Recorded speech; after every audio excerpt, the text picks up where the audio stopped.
अगर आप करते हैं जिसमें 10 से 15 मिनट का समय आपको लगेगा, तो आपको कितना उसका फल मिल सकता है और आपकी हर प्रकार की इच्छाओं की पूर्ति होती है।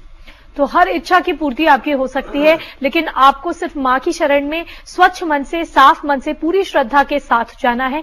लेकिन मां के लिए जब भोग प्रसाद बनाने की बारी आती है तो लोग बहुत ज्यादा डरने लगते हैं, भयभीत होने लगते हैं। साफ सफाई का ध्यान तो रखना ही होता है, पर अगर मां ब्रह्मचारिणी की बात करें तो कौन सा भोग उन्हें सबसे ज्यादा प्रिय है? देखिए, अगर माता ब्रह्मचारिणी के लिए अगर आप भोग लगाना चाहते हैं तो सबसे सरल तरीका, अगर आप अपने घर में ही बनाना चाहते हैं तो उसमें सबसे पहले तो आपको यह ध्यान रखना होगा कि अन्न का कुछ भी आपको प्रयोग नहीं करना है।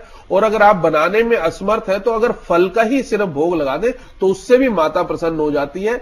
और नैवेद्य के रूप में मिठाई कोई भी ले सकते हैं, और विशेष रूप से अगर आप सफेद रंग की मिठाई लेते हैं या सफेद रंग की बर्फी लेते हैं, पर बर्फी में यह ध्यान रखना होता है आजकल मैदा मिला दिया जाता है, तो ऐसी बर्फी जो बिल्कुल खोए से बनी हुई है वो माता को अगर भोग लगाते हैं सफेद रंग की, तो निश्चित रूप से आपके वो जो भोग लगाया हुआ है, जो अर्पण किया हुआ है, वो माता उसको ग्रहण करती है और उसके रूप में फिर आपको आशीर्वाद देती है, जिससे आपकी इच्छाओं की पूर्ति होती है। सफेद रंग की क्या महिमा है? सफेद रंग मां को प्रिय बताया जाता है, इसके बारे में बताएं। क्योंकि सफेद रंग का कहा गया है कि देवी जो है, आज की जो देवी है वो श्वेत वस्त्र धारणी है, श्वेत कपड़े उन्होंने पहने हुए हैं, हाथ में उन्होंने रुद्राक्ष की माला ली हुई है, तो सफेद रंग उनका कहा गया। उन्होंने हजारों साल तपस्या की, ऐसा कहा गया है कि 1000 साल तक तो वो निराहार रह के उन्होंने भगवान को प्राप्त करने के लिए तपस्या की थी। और श्वेत वस्त्र धारणी कहा गया है, तो सफेद रंग जो अर्पण करेंगे निश्चित रूप से उससे भोग को अर्पण करने से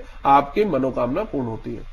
तो आपकी मनोकामना पूर्ण हो सकती है, बस आपको मां को प्रसन्न करना है। तो इसीलिए अब ये जान लेते हैं कि जिन लोगों ने आज व्रत रखा है उन्हें कौन सी बातों का ध्यान रखना है, और पूरे दिन के बाद जब शाम का वक्त आता है तब किस तरह मां को प्रसन्न करने के लिए पूजा अर्चना की जा सकती है। देखिए,